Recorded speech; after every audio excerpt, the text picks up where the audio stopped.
Well, greetings everyone, and welcome to a very special online event today called Discover 7 Healing Sounds Hidden in Your Voice, liberating the tonal energies of your soul for healing, love, and creativity. My name is Stephen Dynant. I'm the founder and president of the Shift Network, and I'm delighted to be here today, partially because this is an area of exploring the voice that was very new to me a couple of years ago when we met our featured teacher here today, Chloe Goodchild, and it's really opened up new portals of understanding for myself, and I know for so many people around the world who've taken her programs at Shift. Chloe is a renowned recording artist herself, but more importantly, she's been on a deep path of spiritual awakening and transformation and bridged these worlds of awakening and consciousness with discovering new pathways in your voice to embody your full self. So it's really, I've been seeing it more and more as the missing link for so many of us to fully incarnate our souls and embody our spirituality in a way that brings meaning and healing to ourselves, but also connects us to the larger world. So we're really delighted to have you here today. Thanks for joining Chloe in our studio in Petaluma. Great to be here, Stephen. It's great to meet you in person as well. Well, I think just the tones of your voice are so kind of luscious and very, there's a kind of a warm, velvety quality that comes just in the way you speak, which it makes me more aware of my own voice. So I know we're in for a treat here today as we explore this. And I should say right up front that we'll have not only this free time for everyone, but we have a more in-depth program, brand new program called The Sounds of Your Soul. That's going to be a new exploration we can embark upon. And we'll talk about that towards the end. So Chloe, why don't you start us off with a little bit about your journey with your own voice and how it became this portal to healing and transformation and awakening. Well, Stephen, yeah, my goodness, yeah, we all have a very powerful story around our voices. And for myself, actually, the fascination with the voice came in when I was only 3 or 4. And that's when I had this traumatic surgery on my ears. And so the listening to the outer world became very challenging for 3 or 4 years, till I was about 7. So pretty formative years. And I think that became, the wisdom healing component of my life.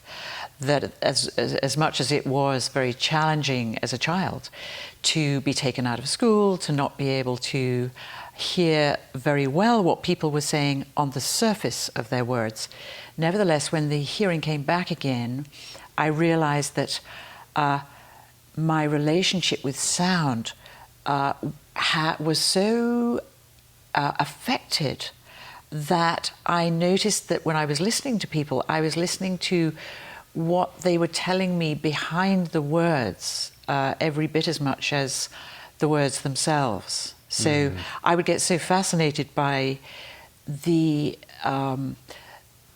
atmosphere, the nature of a human being, the vibration of the energy, the emotional state of who they were, to the degree that I would even not be hearing what they were saying. So, you're just tracking them deep into their soul. I mean, absolutely. And you're like, then, what did you just say? And then they'd say something like, "Do you agree?" And you'd go, probably.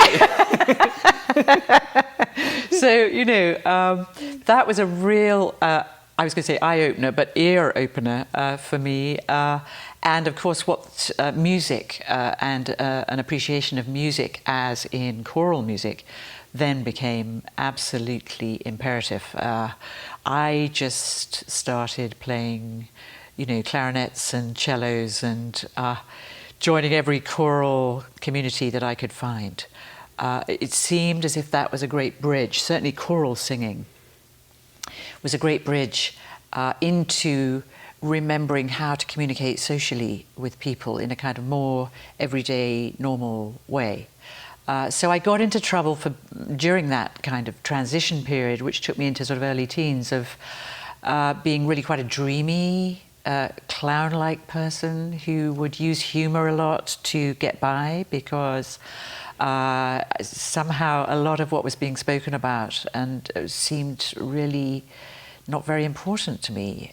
I was increasingly interested in why I am here. Why am I here? And how can sound itself, as I experience it, in nature, in traffic, in human conversation, how can sound really deepen my understanding of that question, why am I here? And also help me to give voice to that. Because it turns out I was actually a pretty shy, introverted person at a level of speaking, because it took me a little while to catch up with what I'd missed out on, if you like, for those 3-4 years. So singing was like a kind of refuge, this sung voice. And the choral voice, of course, creates a field of sound that was so wondrous to me, and it really spoke to me of my own connection with spirit, and with what really matters. That's why I'm here, is to praise God, to praise life, to thank, to express my gratitude for everything I've been given, the dark and the light, the whole, all the obstructions, all the, the misunderstandings, the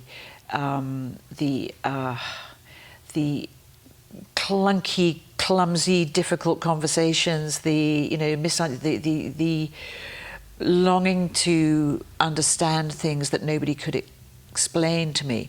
I was just in this kind of wondrous field of listening, and at the same time, what was grounding that was this choral experience of really imbibing most of the sacred religious music of the Western world, right through my teens. That and serious love affairs. That was really important. Of course. Let's be clear. So it's the combination of the musical experience and the connection with my own physicality, my sexuality, really created what for me was a really, fulfilling experience on earth, if you like. But still somehow there was something missing. I noticed that a lot of the singing I'd been involved in was taking me up and out of the body. It was so heavenly identified. Which sort of mirrors the impulse within a lot of the religions. That's what we've often trained in, is that spirit equals up and out. Absolutely. It's somewhere else, and you'll experience it when you go to heaven, and when you die it'll be fine.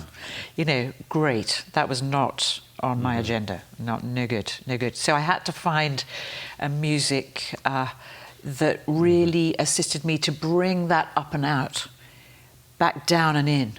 And so some instinctual part of me knew that I had to get to Africa.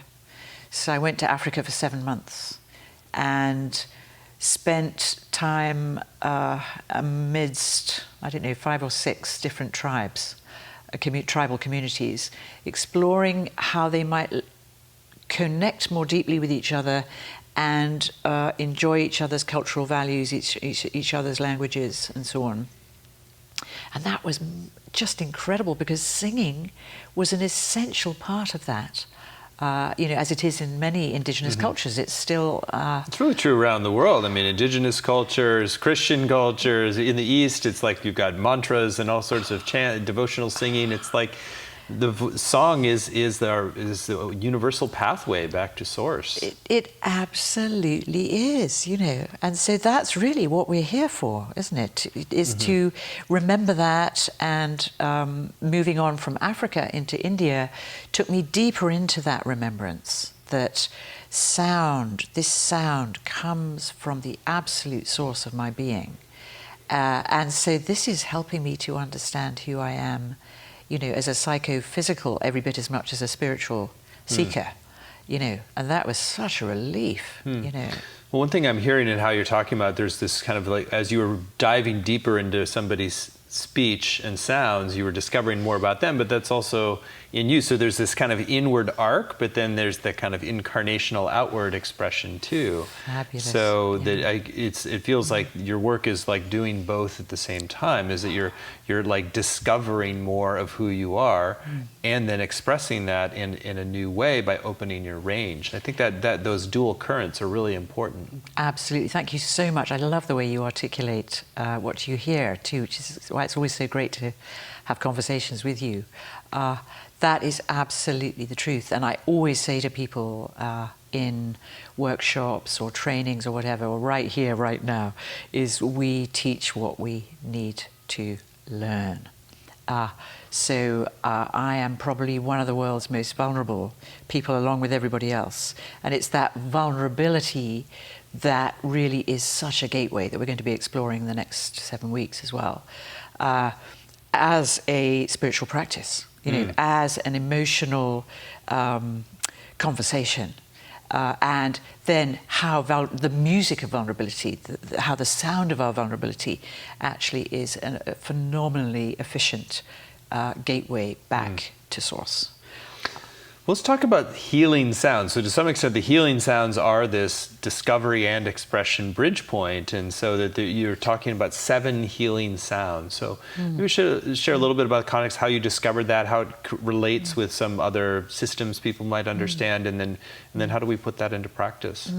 The 7 energy centers, the 7 tonal energies here, which are often referred to as chakras, really came home to me in no uncertain terms when I'd been to India and had this transformative experience of the disappearance of the egoic mind, which you might think would be a great relief.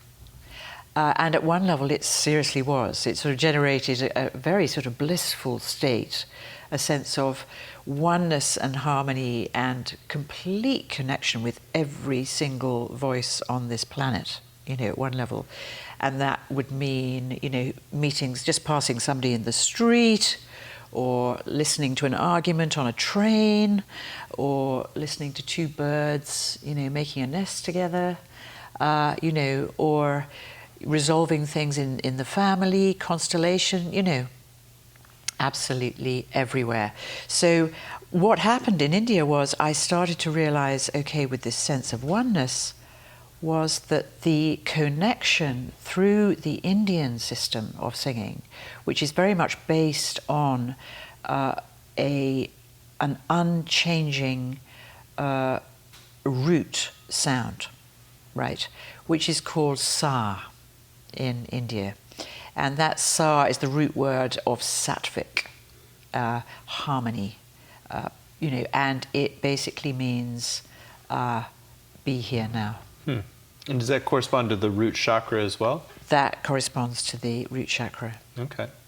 When I was first embarking upon the Indian vocal practice and discovering the whole philosophy of singing, it was just thrilling to discover how the voice itself, the singing voice, is absolutely the sovereign instrument of the human being and of music itself. So there's no separation between spiritual practice and singing in India. And so for 2 weeks you would be sitting in sa, and you would just simply be sounding sa. 2 weeks, just in one sa. Wow. That's what you would be doing, and you'd just be sitting with your teacher, and he'd go, right, okay, here we are again. Sa, and then you'd sing sa, and then he'd go. That's just not it. You haven't got it. So you go, okay, sa, okay, and then he'd go, yeah. And then, this would go on and on and on and on. And you would just notice the most untold number of emotions: frustration, boredom, chronic fatigue, desperation, longing, just like, oh, for God's sake, can't we move on? Then suddenly, landing. And you could really feel it when you landed too. Oh my God, you absolutely feel it, you know. And then, so that kind of translated into longer and longer lengths of silence, because I was so listening so deeply to the sound that then the question comes, where is this sound coming from? And so at that point, there's no need for outer sound anymore. You can hear the sound. You can hear it not only in the root, you can hear it as it travels internally up into the pelvic tonal center, tonal energy, and you can feel it there, right there. And then you can feel it as it travels up into the solar plexus, the third, right? And you can feel it as it moves on up into the heart center and opens up the heart center, you know. And then you can move around with your awareness, we call sound awareness, between these different territories of the voice and of our awareness. And then that moves on up into the throat, and then that opens out a sense of all-inclusivity. It just happens. It's like we don't have to suddenly be all-inclusive, you know. It just, the sound takes you somewhere. It just leads you there, you know. And so that then translates into the pineal gland and the third eye, and that moves up behind the head to the point where the hair spirals. And then ultimately there's that awareness of the crown tonal energy, which is just reconnects you with all and everything. And then, of course, the plan is to bring that back down, which is what this sound work did. It brought me home again, out of this very, if you like, disembodied in a way, blissful state. The sound and the sound awareness skills that I started using brought me back home. So in a way, each sound gets you connected with that anchor point in your body that we call a chakra. And so that by working with that, unfolding over time, you're kind of revealing the ways that you're not there, you're not fully present.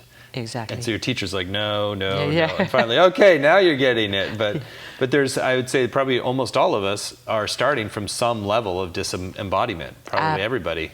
Absolutely, absolutely. And that's what is so inspiring about just the simple act of listening to the sound and the vibration of who I am, you know, as it shows up in the solar plexus, you know, as it shows up in the heart, in a love affair, you know, as it shows up beholding, you know, a really challenging situation on the news, you know, as it shows up as I'm required to speak my truth more loudly in the world, more authentically in the world, you know, as it shows up, as I really remember that my job is simply to surrender to a universal calling, you know, which is to connect with frequencies now that are both within but also beyond. So those tonal energies go on and on and on, beyond eternity, as my root teacher Ananda Ma would say. So we start to experience the way we are communicating as I would say, it's a transformative pathway through suffering into love, basically. And so the suffering is partially where we we pull back, right? So you have to go back through that. So when you're doing a sound, one of these sounds of the soul, that you're actually like kind of tunneling through and metabolizing the places of suffering or challenge or fear. Right. And then then that opens up the deeper incarnation. That's what I'm getting from you. Lovely, absolutely that. And it's the willingness to take that journey that's so important. So within the work we're going to be doing, for example, in the next 7 weeks, we're really going to build a natural, innate intention to this practice. So it's not just like, oh, have a nice little happy clappy 7 weeks and, you know, move on. You know, now I've done a Shift Network course, you know, or something like that. It's much more, okay, let's just really engage with this, you know, because this is not only going to help us to access who our own sense of self-worth, self-fulfillment, self-surrender but it's also going to enable us to remember, oh my God, this work I am doing is actually connecting me with a field of energy that is beyond ideas of right and wrong doing. It's beyond the polarities of the warring egoic mind, and therefore it is really serving a much more ever-expanding communication in the world with others, conscious communication. And then we find out, just how we are to really share that intention with others. So this next 7 weeks, I'm really listening out for hungry people that are really hungry, that have a really insatiable longing to communicate at a depth of communication, a depth of consciousness that is literally life-changing for us all, It's interesting. There's a lot of meditative traditions where we get used to focusing on something for long periods of time, like this feeling of sensations of the breath going in and out of our nose. But Right. But I hadn't thought as much about doing the same with sound. Is that you can just, as you're saying, spend weeks with one sound, and you're just deeper and deeper levels of anchoring, of metabolizing, of clearing. Absolutely. And so I'd love for you to just give a sense for, first of all, maybe actually take us through the sounds, the 7 sounds. Yes. And then how you can engage them as a practice, because it's different than just sort of like, singing and throwing a bunch of, new novelty and excitement, but it's like there's this opening and deepening through them. Right. I think you're really wanting to. Oh boy, that's so important. I think there's a danger that we can, that sound healing, for example, has taken on a bit of a kind of fluffy, kind of, woo-woo kind of direction. So one thing we're going to do is really to really restore our understanding of what this transformative sound work is all about for you and for your life, and how these 7 sounds really do integrate and will integrate your highest aspiration with your grounded purpose on earth. So at the simplest level, these sounds are taught in India. This is why I learnt these from my teachers in India. And they are based on what's called the 7 steps. The 7 steps to heaven, or saptak. And each step is like a vibrational building block that just connects you with the next one, the next one, the next one, the next one. So you're really sort of discovering the rosary of the mind through discovering this interconnectedness of energy within yourself, all right? So each of these tonal energies are fields of energy, and as we connect them and embody them, we heal, the densest dimensions, the darkest dimensions of who we are, and we discover that darkest sound, the darkest connection with our darkest nature, is actually the way into its antidote. So that brings in a very strong, how important it is that our connection with the ground, and that also is accompanied by a very deep, self-observing mind, so that's really important. So Sa is the root tonal energy, and that Sa is saying, I am the source. I am source, right? And I am unchanging, and I am always here, and I am benignly and disinterested in everything that is going on. And I'm listening. And I'm absolutely unconditionally present to everything that's happening. And I'm earthed, right? So I'm unconditional presence as earth. And I am, therefore, going to give birth to myself in these different forms. So the first is identity, right? Re. Re is the second sound. So Sa, Re, Re. And you don't even need to sing it, really. You just to know it's there is a good idea. So, but how about, so share how you would do this in a practice. So, are you saying it out loud normally? So you're saying Re. So it would be, well, we have energy movement mudras that go with this as well. So I will just take you through these mudras as well, but we can come to that in greater detail later in this conversation, or obviously during the course. So this mudra is the sword inside the sheath, all right? Sa. So if we were to take, normally I would have a drone instrument with me, and so let's imagine that that drone is Sa,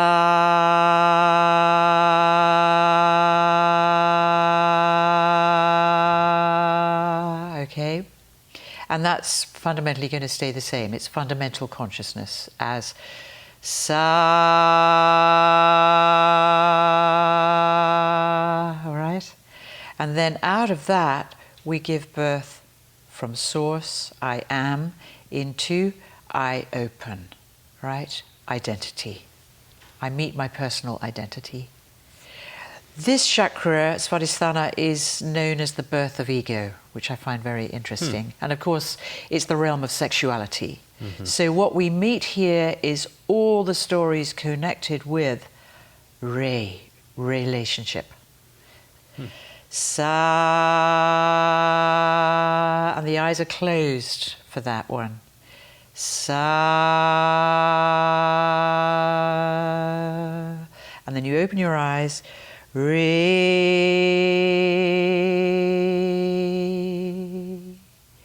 And this mudra is called spreading light. So the mudra is actually assisting the egoic mind as it sings to release old stories.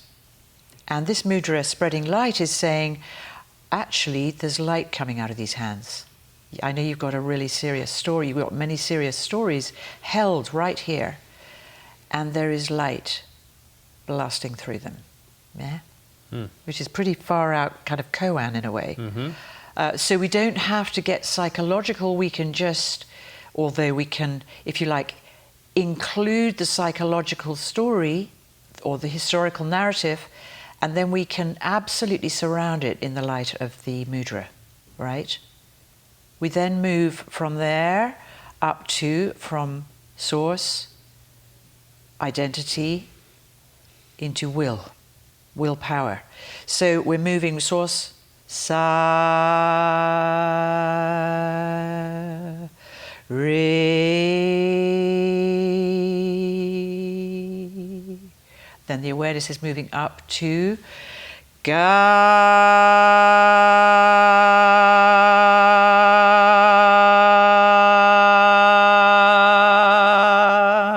So it's like you're taking the reins of a horse. Yeah, I can feel that. Yes. It's a building of strength. And yeah.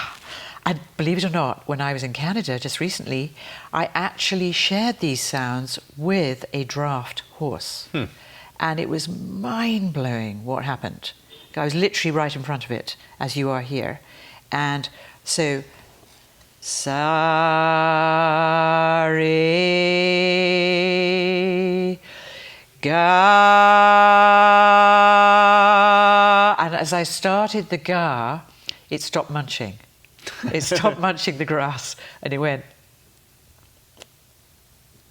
Yeah, that's interesting. That's good. Yeah, I get that. So that was an indication to me that primal energy of horse was really picking up on primal energy of human. And human was thanking horse for it's the millennia of primal energy for humans. So it totally we got it. And that was mind-blowing to me, because this is willpower gathering, gathering energy, gathering intention, right? And willpower we normally think of as this really sort of, power over experience. Whereas this is more a giving and a receiving and nourishing energy. It's experiencing willpower as nourishing your own self, nourishing your own intention to remember why you're here and to restore your purpose, to restore connection with your true purpose. and your true purpose for being here is then fueled by sa-re-ga into ma. And that's when the horse went completely insane. As soon as I went sa-re-ga ma, the horse just stopped munching the grass and it went, yeah! It came straight at me and then just stood very quietly beside. It was incredible. And I just carried on. So, sa-re-ga ma. So this is heart. Mm-hmm. I mean, what else is it? It's just heart. It's beautiful. The gesture is the out, and the ma and mother is like there's a lot of layers of that. Isn't that awesome? You know, and I mean, so India, you know, it's no surprise why we get so drawn to this Indian sound, because it's so subtle and it's so deeply embodied in spiritual reality, you know. So this, connecting this energy movement with the tonal energy of the heart, this mudra is called offering flowers. And these mudras, which we can explore in greater detail, are based on the work of Masashi Minagawa, which is a whole other conversation, Shin Taido, new body work. And we've collaborated for 23 years to integrate the energy movement with the sound. When I first met him, I was just singing, and he would come in and he would just look at that and he'd say, "You're not moving." Uh-huh. And I said, "No, well, that's how I was taught in India. You just don't move. You just go, and he said, "How about if you go like this?" And so he started bringing these energy movements in. It's like next level of incarnating the soul too. Thank you, thank God. You know, because prior to that there was still more to be embodied. Mm-hmm. So the ma then opens into pa, the throat, and we move from heart, devotional love, which is I give, right? I give, into I share. So that's the throat chakra, I share, inclusive love, right? And so the awareness now is pa, which is interesting, ma and pa. Kind of makes sense. Nice. So this throat chakra, of course, what this does is, and when Masashi brought in this opening of the arms, what this does, which is totally non-martial art. You do not expose yourself to your opponent, usually. But in Shintaido, this is your greatest gift to your opponent, is to say, I am here and I am brightening the whole world. And I am not afraid. You know. And so, and of course that's interesting, isn't it? That's the cross that is Pa. So what that brings me to is a remembrance and appreciation for my own Christian lineage and the potency of this mudra as the cross, as crucifixion, as complete crucifixion of the old self into Da. So what you're doing now is, if you had a sword in your hand, you would be bringing your sword up into heaven, right? And then you bring it down and you bring it into Da. DHA. So that's the interval of the pineal gland. It's the interval of the sixth, and it's I serve. So everything I embody, I serve. Yeah? And so this is a letting go of personal doership once and for all and forever. You are just literally stepping into the sixth interval. Sa da da sa. You can hear, you know, it's like it's taking you somewhere you've never been. It's service, really service at a much greater level than you imagined yourself capable of. Yeah. And that then so this is what we call compassionate love.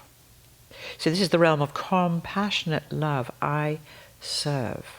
And that brings us into Ni. Ni takes me to the back of the head.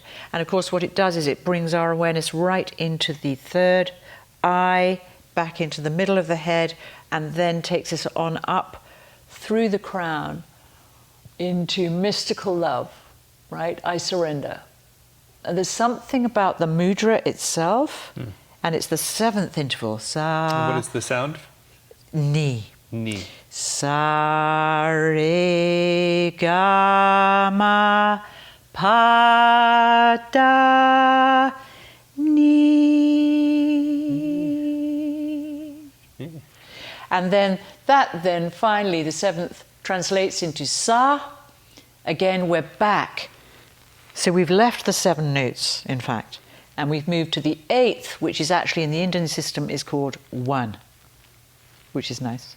So universal love, I love. You know? All is love. And so you then, in the practice, of course, what you're doing is you're bringing, that has to come back. This is the resurrection.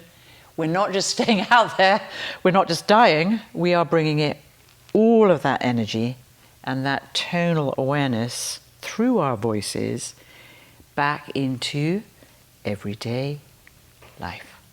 Beautiful. Yeah. Well, it's really clear in how you go through it. There's so many dimensions to each sound and each gesture, and there's like a virtue or a quality that you're animating in each of them. It's very beautiful. It's a lot of fun. And I was just love to paint a picture a little bit for how does this become a practice. So there's the practice you were showing of going all the way up and all the way down and adding the motions.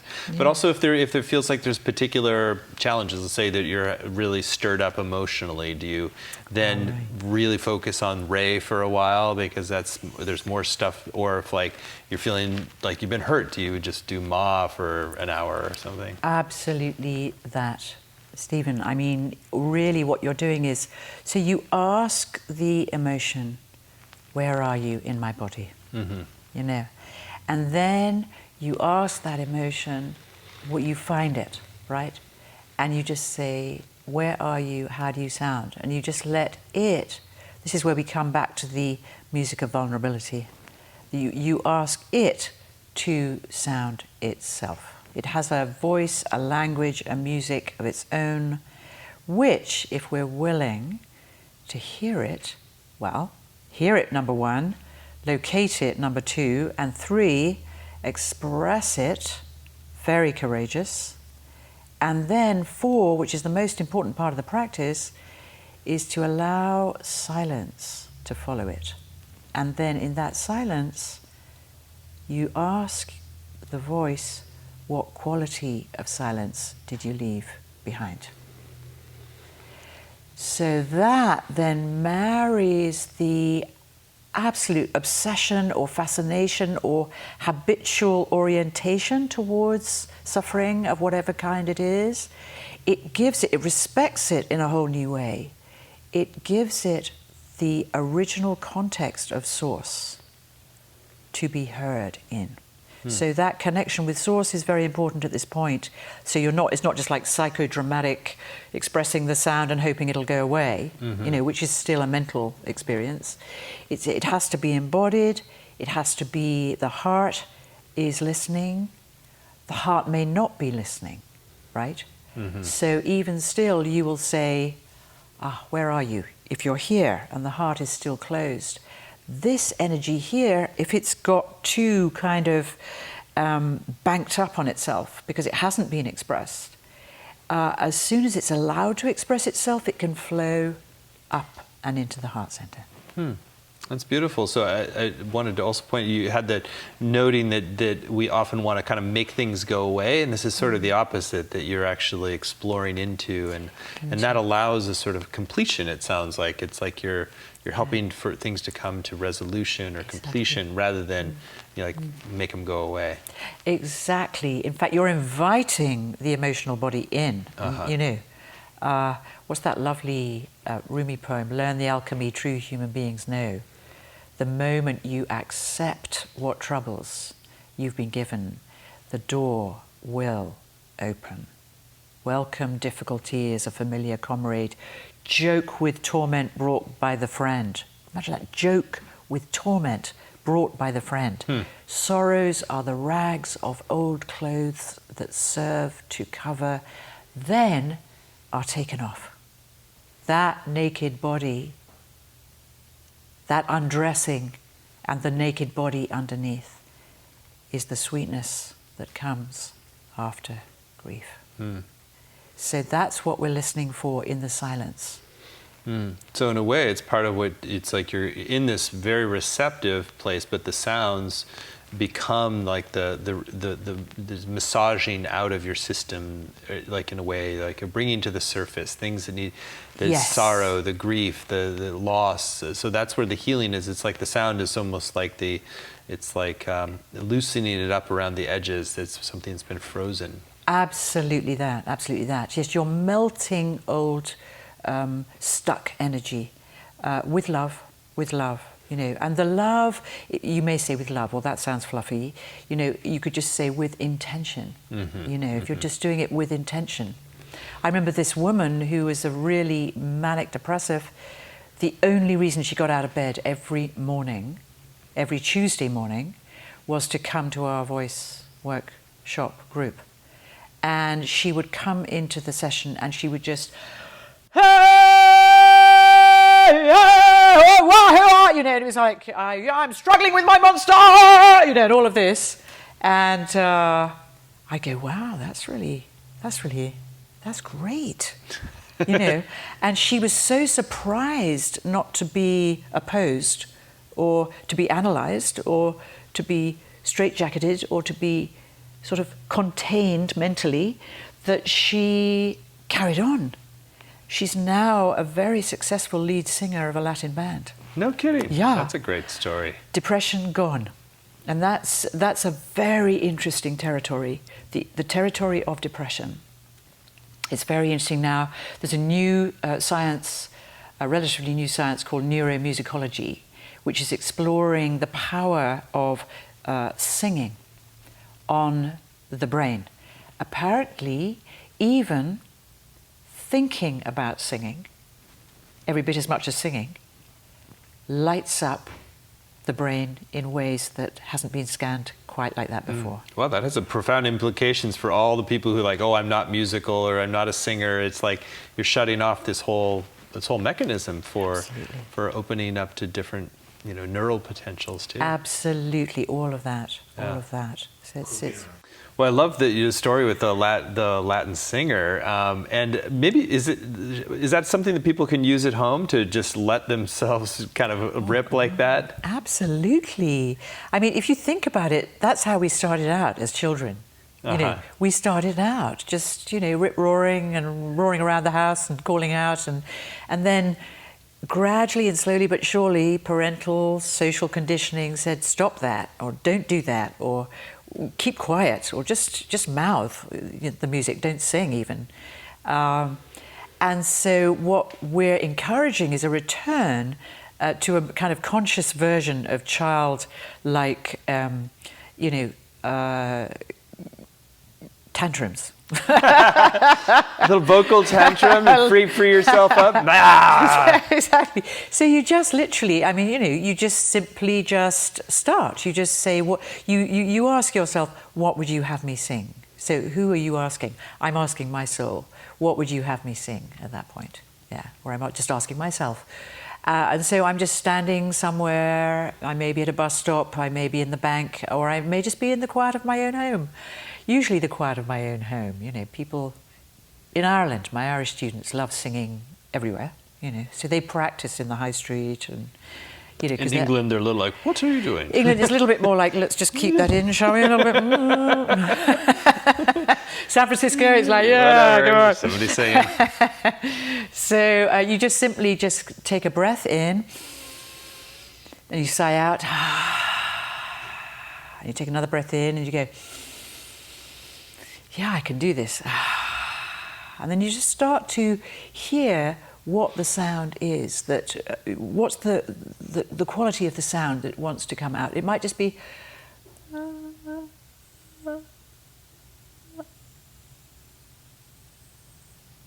that, or it might be oh, might be that. Mm-hmm. And then you just follow that and you go, wow, that's really great. Your ordinary mind's going, no, it isn't, I'm depressed, right? But then your soul is going, oh, well, let's just listen to that a bit more. That's kind of nice lamenting music. Oh, and you can start to hear how a kind of depressed sigh can become a kind of, it can become a Jewish cantoric moment, or it can become, an Irish folk song, or it can become,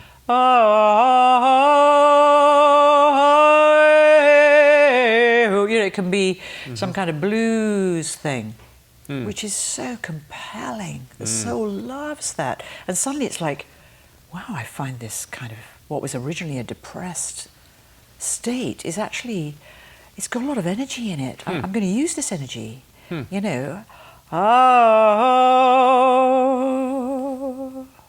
Oh, wow. I'm actually longing for something. I'm not depressed. I'm just missing something.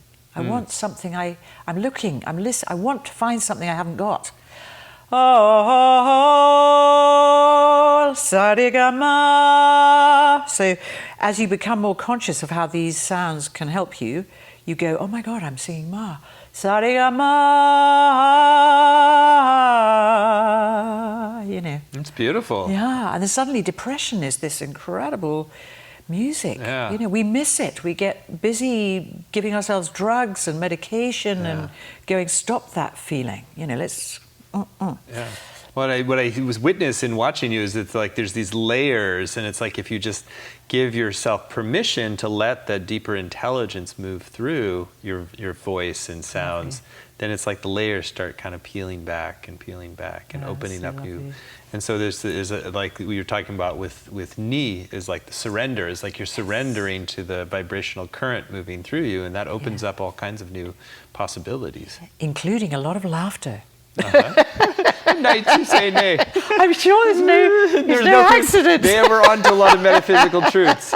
There's one area that we're running a little low on time. It's so fun to play with you, but you talked about 3 interdependent groups of sounds and energy centers. If you could just touch on that a little bit. Sure, yeah. Well, I mean, many of us will be familiar by now with the fact that we have a belly, a chest, and a head. And it seems to be how we're constructed.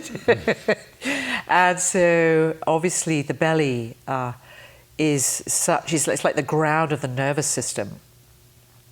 And it's where what's called the hara, and it's where instinctual love, when we're talking about the 7 sounds of love, this is the realm. The first 3 sounds are the 3 sounds of the instinctual love, right?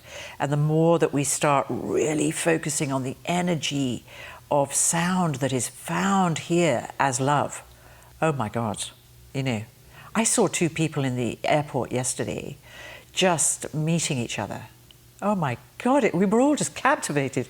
They were so in love with each other, and it was all belly. It was like, let's get into bed. It's like, you can see it's like such love for each other, It just lighted up the entire airport, where we were just waiting for our luggage, which could have been just a kind of waiting moment.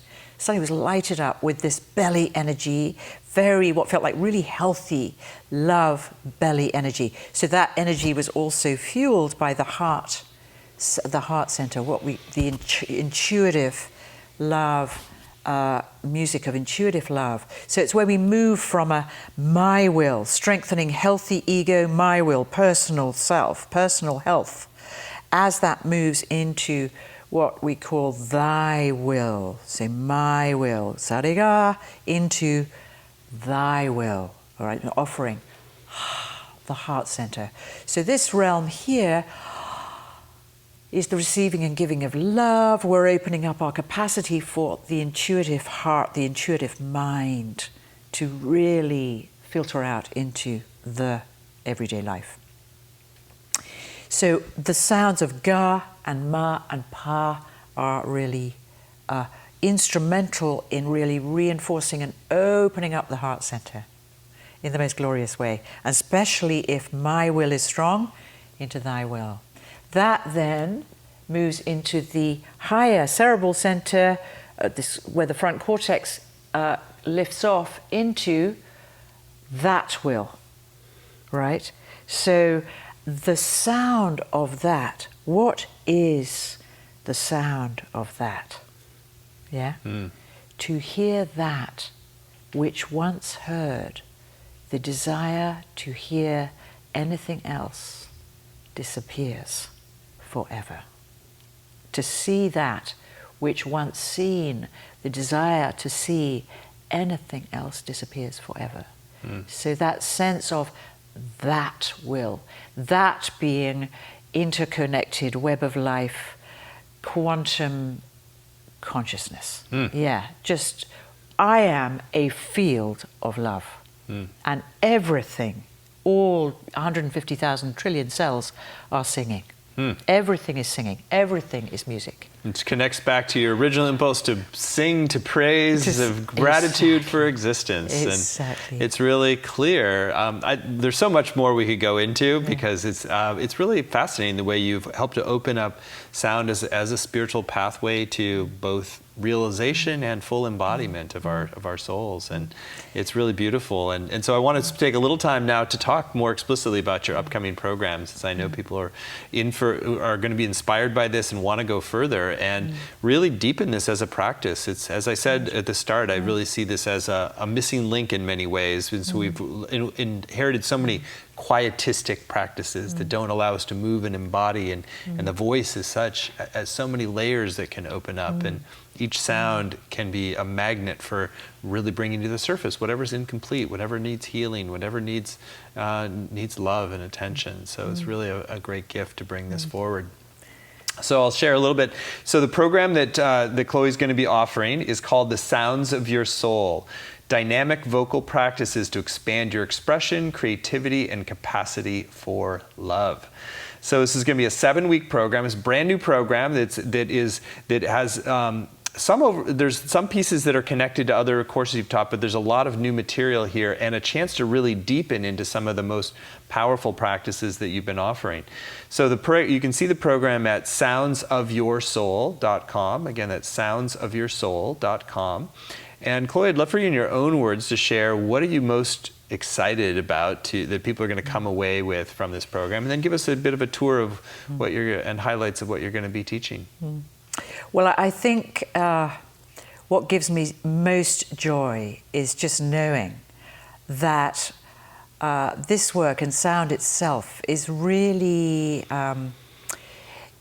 the awareness of sound not as a performative reality, sound as a transformative reality, sound as a field of energy. And so we are really saying yes to sound healing as an absorptive experience, as one where we sit and we listen to the beauty of sound. We absorb sound from the outside. And we're accelerating and integrating that with yes to the sound of your voice as a way of, it's like a transformative pathway through the suffering of the ego mind into states of love and relationships of love. And how that experience can be translated across the world. That's why I feel so privileged to work with you and with Shift, because we have this opportunity as a global community to really start to initiate others with ourselves into an understanding of the significant power of the human voice to change consciousness now. You know, so that really excites me, the fact that there is this increasing interest in voice not as a performative activity, you know, and not as something that is just simply an absorptive activity, but is a Transformative. It is completely a transformative activity, you know, that is completely embodied and has relevance for every single moment of the day, you know. Yeah, Yeah. it's very, I think it's so important to remember that our voice is the way that we engage the world the most. And so everything of who we are, where we're blocked, where we're held back, it's all going to show up in our voice. And so as we work with that, it shifts every aspect of our life. Absolutely, absolutely that. And when I talk about sound healing as hijacked by the New Age world, I don't mean in any way to diminish the extraordinarily beautiful work that is going on in the realm of sound healing as a listening activity, because that is utterly beautiful what's going on. But I think we also need to be very clear that that is one part of a kaleidoscope of sound and voice practices that can really assist us to access the multi-dimensional nature of who we are and how we can act in the world with compassion. Yeah. Good. Well, I'll touch on a few other aspects of the course here. So first of all, if you can go to find out more at soundsofyoursoul.com, soundsofyoursoul.com. Chloe's structured this in a beautiful way, right along with these 7 sounds. So each one, it sounds kind of simple in certain ways that there's one sound per week, but each, as you've shown, is a portal to many different worlds of understanding and to healing. And by going deeper into each one, there's an acceleration of possibility and healing for folks. And so you can see it goes through the source, the Sa, the identity in module 2 for Ray, the will and power with Ga on module 3, empathy and Ma on module 4, all the way up to module 7 with Ni, the reverence and surrender. So each one is is opening up a quality of being, a quality of consciousness, a virtue, if you will, that then opens up the healing and alignment and fulfillment of that realm. Absolutely. And so it's a really beautiful structure to the program, and it's very practice-centered, this program that you've created. This is not just a lot of theory. We've talked a little more theory today than you're probably going to do in the course. It's really going to be a community of practice so it's truly transformational rather than just informational. Absolutely. And also disappearing the separateness between speaking and singing. That's going to be very important, that we really, really get that there is just one voice that is a seamless thread of spoken, song, singing, silence. You know, it's all one interconnected sound. It's not a separate thing, which is, I think, many of us are victims of, the voice, because we were told not to sing, or, and because voice has been kind of trapped in this performative identity, on the one hand, for a kind of elitist minority of people to access. And what we're doing is completely demystifying that and just saying, no, the voice is for everyone. It's everyone's birthright.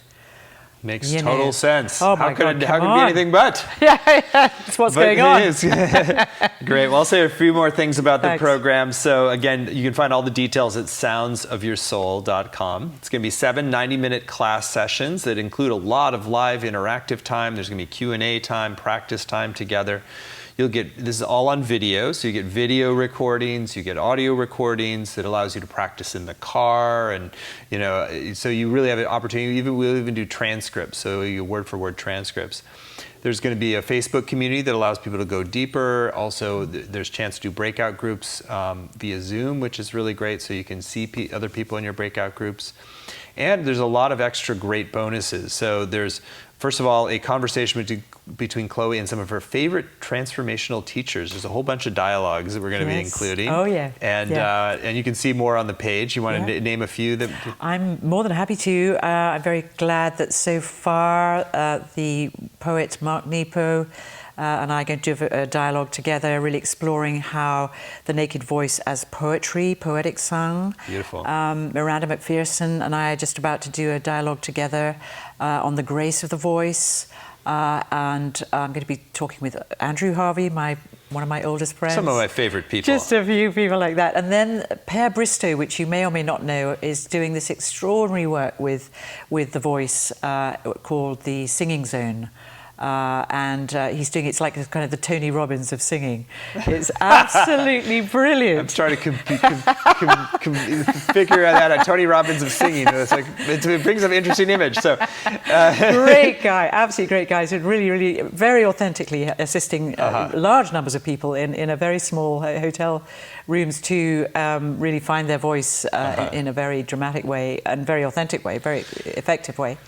And a whole stream of others. Well, so that's just one bonus that includes all those different dialogues. We also have a PDF book chapter from Chloe called The 7 Sounds of Love. So really looking at more the love component of this, which is very connected on the deepest level with all of them. We also have a video that complements that from Chloe called The 7 Sounds of Love, and another called Taking a Hand in the quote in parentheses, in the company of angels. What is that all about?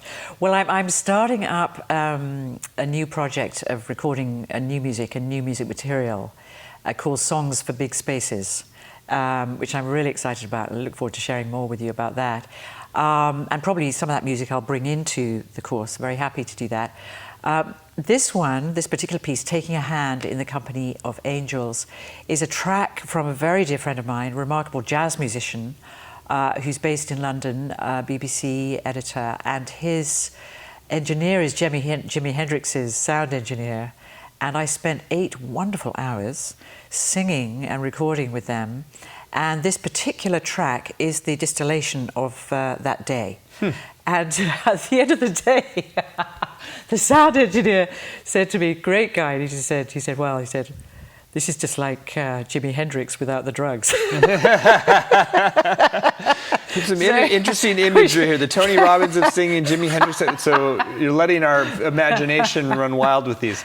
So that sounds fascinating. And I also want to bring attention, there is one extra bonus, which is available today until midnight. This is our special incentive for you to go to the page at soundsofyoursoul.com. Give it a read, tune in. If you've enjoyed this, found many meaning and value, and you want to go further, which I know a lot of you will, you have an extra incentive to do so today. It's called Contemporary Devotion. This is a 10-track music album. Is this unreleased? Yes, it is. Well, it's just a private CD that I made, and it's quite eclectic. Yeah, eclectic is the word, and it's. It stems from work following work that I've done with Angelo Badalamenti, the film composer for David Lynch, the Byzantine composer John Tavener, who I was very privileged to sing for as the Mother of God in his musical icon, he called it. It was with the English National Opera in London. And that was a story of Mary of Egypt. So that was a really phenomenal project.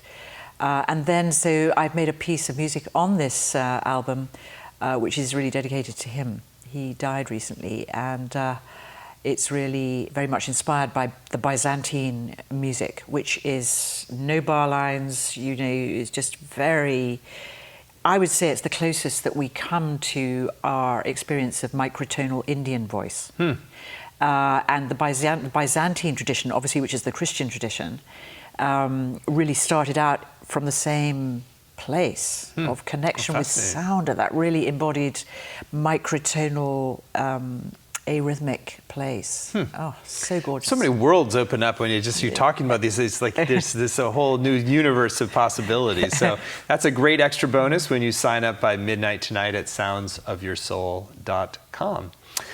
So we've kept this really accessible. It's just, in terms of investments, just 3 payments of $109, or you save 10% when you pay in full with $297.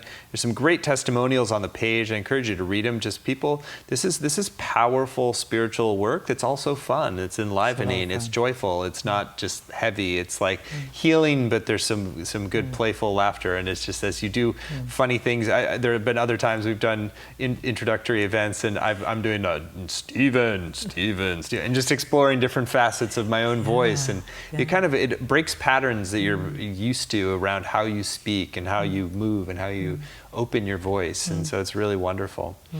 So thank you for this hour. Thank you for this upcoming program, Sounds of Your Soul. Anything that you still want to share with folks who are considering joining you for the 7-week journey? Well, I would just simply say, don't hold back. Really take this opportunity and really come and join us. Find your sound and just really be a pioneer for, if you like, an ambassador of the voice of consciousness in the world. Beautiful. Yeah. Well, thank you, Chloe. Thank you. Thank you all for joining us. Beautiful hour together, a lot of fun, and a lot of deep insights as well. So let's go forth and embody these sounds in a new way to come into our wholeness. Absolutely. And if you're called to go further, do come into Sounds of Your Soul at soundsofyoursoul.com.